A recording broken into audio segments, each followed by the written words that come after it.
ፉትቦል ፐብ ተጀምሯል። ሳሊንደና እንዴት ነህ? አማን ነው ሁሉም አለ።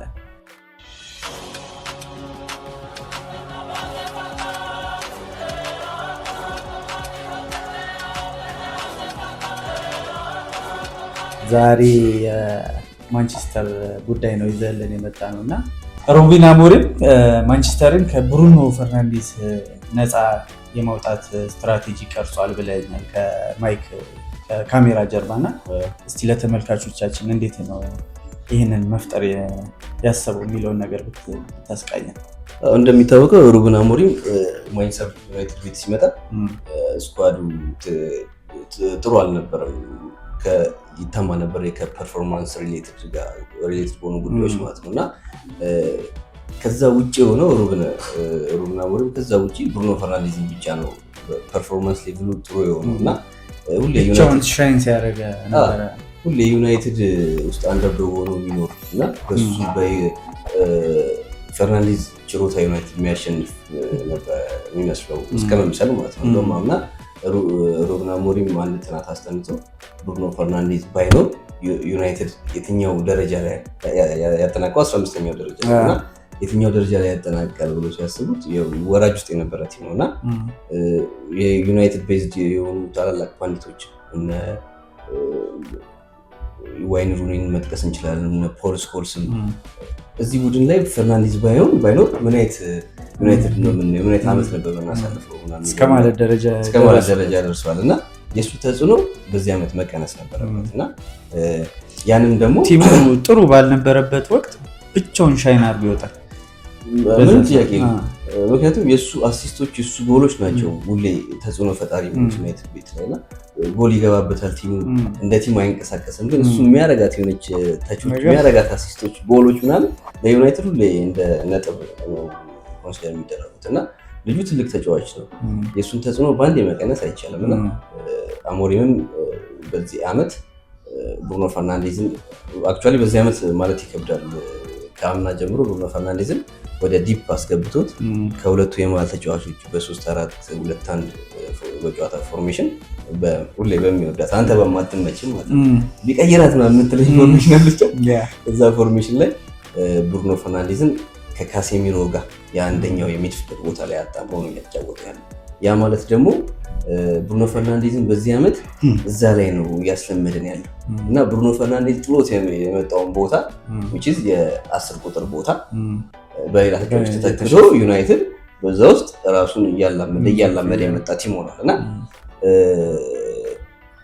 በዛ ይህን እያላመደው መሄዱ የብሩኖ ፈርናንዴዝን ተጽዕኖ ዩናይትድ ውስጥ ገና ካሁኑ የብሩኖ ፈርናንዴዝ ለምሳሌ ሌሎቹ ሻይን እያደረጉ ነው ከሱ እየበለጡ እዛ ቦታ ላይ እና ብሩኖ ፈርናንዴዝን አሊላል መጥቶም ወይም አንዱ የሳውዲ ክለብ መጥቶ ቢወስደው ዩናይትድ ከዚህ በኋላ እንዳይቸገር እያደረገ ነው ቲሙን እየሰራ ያለው እና አሞሪም ቲሙን እየሰራ ያለው እንዳይቸገር አድርጎ በብሩኖ ፈርናንዴዝ ሪላይ እንዳያደርግ አድርጎ ማለት ነው እና ያ ለማንቸስተር ዩናይትድ ሰርግና ምላሽ ነው። ምክንያቱም ትልቁ የማንቸስተር ዩናይትድ ሴል ከረጅም ዓመት ከ10 ዓመት ምናምን በኋላ አሊያንድሮ ጋር ናቸው 40 ሚሊዮን ፓውንድ።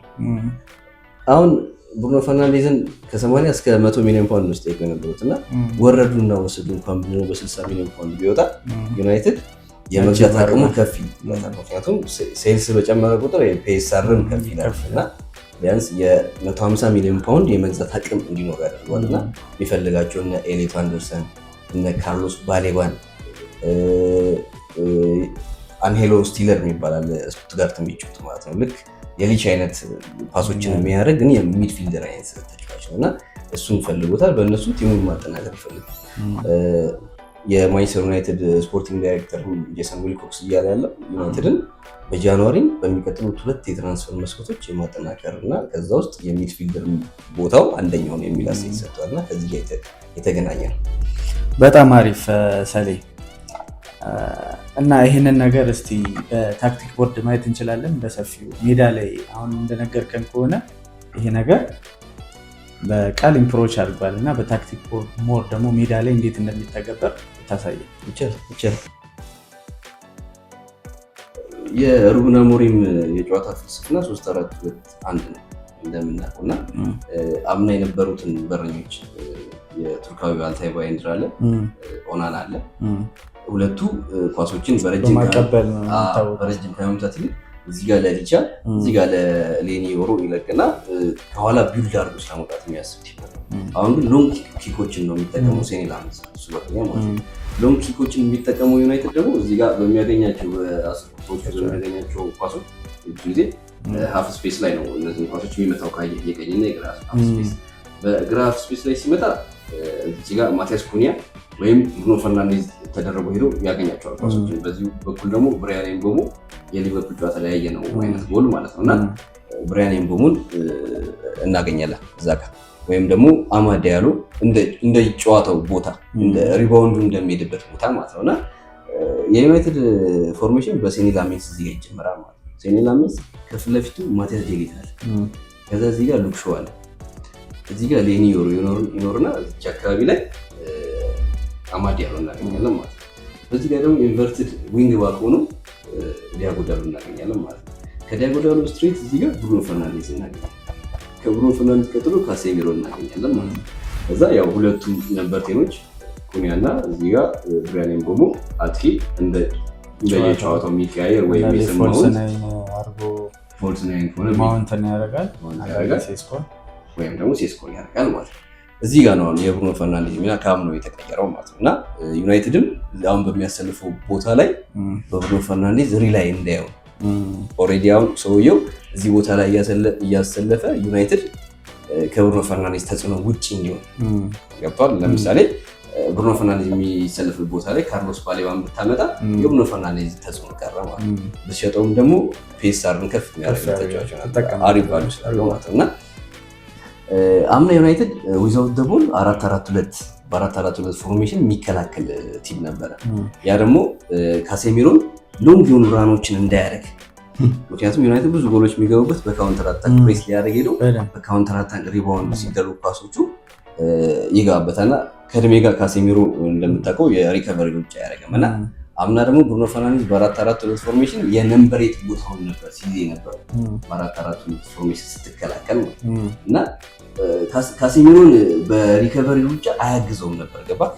ዘንድሮ ማንቸስተር ዩናይትድ ዊዛውት ዘ ቦል በ5-4-1 መከላከል የጀመረ ቲም ሆኗል እና ያ ማለት ምንድነው ካሴሚሮ በቅርብ ጨዋታዎች ሲቸገር አላየ ነው በሪከቨሪ ሩጫ። ያ ማለት ምንድነው ብሩኖ ፈርናንዴዝ በጣም ወደኋላ እየመጣ የካሴሚሮን ቦታዎች እቺ ጋር እቺ ዴንጀር ዞን ነች ለተጋጣሚ ቡድን እና እዚህ አካባቢ እየመጣ ኳሶችን በሪከቨሪ ብቻ መጥቶ እዚህ ጋር ስፔሶችን ይዘቃል ማለት ነው። ለዛ ነው ማንቸስተር ዩናይትድ ሰሞኑን ሰክሰስፉል ነው። ምክንያቱም ዊዛውት ዘ ቦል 4-4-2 የነበረውን የአንድ ቁጥር ስትጨምርበት የቁጥር ብልጫ አምጥተህ ዩናይትድ የተሻለ የመከላከል ስርዓትን እንዲያገኝ አድርጎታል እና ሁለቱም ጥቅሞች ይዞ ያሰልጣኝ የካሴሚሮን ችግር በብሩኖ ፈርናንዴዝ ፈቶበት ከብሩኖ ፈርናንዴዝ አሲስቶች እና ጎሎች ነፃ የሆኑ ዩናይትድ ማየት ማለት በዚህ ዓመት ለሩበን አሞሪም ሰርግና ምላሽ። ምክንያቱም ይህ ተጫዋች ሪሴል ቫልዩ ያለው ተጫዋች ነው። ለዩናይትድ ከፍ ያለ ይሸጥ ዋጋ ያገኛል ዋጋ እንትን ይላል እና ጄሰን ዊልኮክስንም በቅርቡ ፕሬስ ኮንፈረንስ ላይ በሰጠው አስተያየት ዩናይትድ በቀጣዩ የጃንዋሪ እና የሰመር ትራንስፈር ዊንዶ ላይ ሊሸጠው ይችላል። ያ ማለት ምንድነው አሁን ያለውን የሚድፊልድ ቦታ ለሌሎች ተተኪዎች ለነ ካርሎስ ባሌባ፣ ለነ ኤሊዮት አንደርሰን፣ ለነ አንሄሎ ስቲለር ያን ቦታ ክፍት አድርጎ ሆነስት እኔም እንደዛ አሁን እሱን አይነት አማራጮች ሊመጣ ደስ ይለኛል። ተቀይሮ ፈርናንዴዝ ወጥቶ ማለት ነው። የሁሉም የማንቸስተር ዩናይትድ ደጋፊዎች የሚመስ ነው። ምክንያቱም ብሩኖ ፈርናንዴዝ አሁን ከዚህ በኋላ 1 ዓመት ከጨመረ ቫልዩ ይቀንሳል። የመሸጫ ቫልዩ አሁን ከ60 ሊወርድ ይችላል እና እኔም እዚህ ቦታ ላይ የምመኛቸው ተጫዋቾች አሉ። አሁን ለምሳሌ አንሄሎ ስቲለር የሚባለው የሊቻ አይነት ባህሪ ያለው ተጫዋች ነው።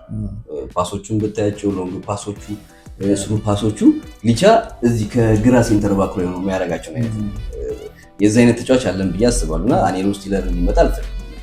ግን ኤሊዮት አንደርሰን የኖቲንግሃም ፎረስትን ካየነው በጣም በቃ ፉል የሆነ ሚድፊልደር። ካርሎስ ባሌባም አሁን ቀነሰ፣ አሁን የምናያቸውን የብራይተን ጨዋታዎች ላይ ቀነሰ እንጂ በጣም ምርጥ የሆነ ሚድፊልደር ነው።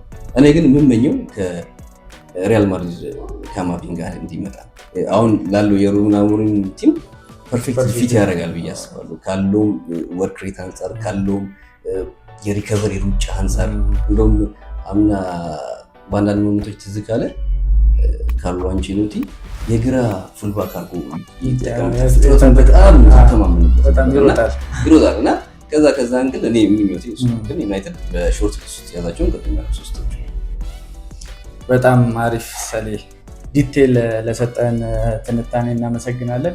ተመልካቾቻችን የዛሬው ፕሮግራማችንን በዚህ እንቋጭ። በሌላ ፕሮግራም እስከምንገናኝ ድረስ ቻው።